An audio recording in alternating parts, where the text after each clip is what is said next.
হে cruris, তো আজকে আমরা একটা পেপার ডিজাইন নিয়ে চলে এসেছি। পেপার ডিজাইন বলতে পারো, এটাকে পোস্টার ডিজাইনও বলতে পারো, কারণ আমি ছোটো পেপারে করছি। তোমার পোস্টারেও এই ডিজাইনটা ইউজ করতে পারো। সো এটা খুব সিম্পলি, ফার্স্টে আমি এটার আশেপাশে কয়েকটা দাগ দিয়ে দিলাম, দুইটা চারপাশে দাগ টেনে নিলাম। এখন আমি এর এক পাশে, একদম সাইডের এক পাশে এই জায়গাটাতে ফ্লাওয়ার অ্যাড করবো। এই ফ্লাওয়ারটা আমি কীরকম করে দিচ্ছি, ফার্স্টে আমি কয়েকটা সূর্যের মতন আর কি দাগ টেনে নিয়েছি, তারপর ওইটার উপর বয়ার্ড করছি, তাহলে তোমার ফ্লাওয়ারটা পুরো সেম টু সেম পাতাগুলো হবে।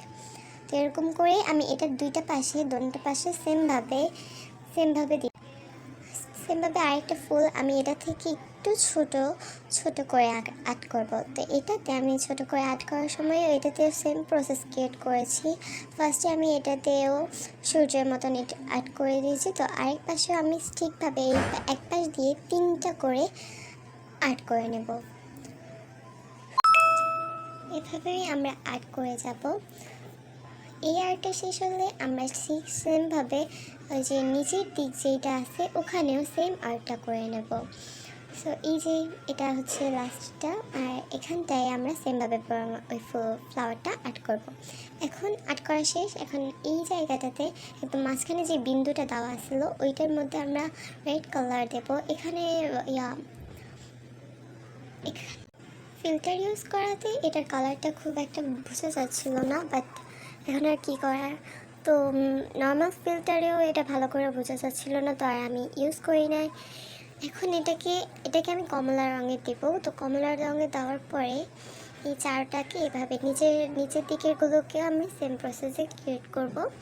এখন আমার এটা দেওয়া, সো এইভাবেই আমি উপরেগুলো আর নিচেগুলো দুটোটা সেমভাবে এরকম দেবো। এবার গ্রিন কালারটা নিয়ে হালকা গ্রিন যেটা হয় ওইটা দিয়ে এটা চারপাশে দিয়ে এভাবে বয়ার্ড করব।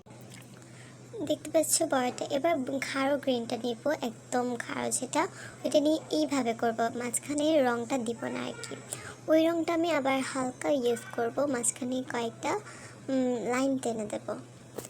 সো এটা হয়ে গেলে আমরা নিচেরটাতেও সেম প্রসেস ক্রিয়েট করব। সো এখানে আমি হালকা রঙটা যেটা ইউজ করেছিলাম ওইটা গ্রিনটার ভিতরে দিয়ে দেবো।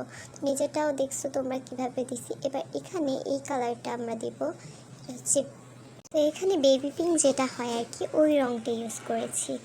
তো সেমভাবে ইউজ করার পরে এটা দেখতে লাগবে ঠিকভাবে এরকম। এটা হচ্ছে ফিল্টার।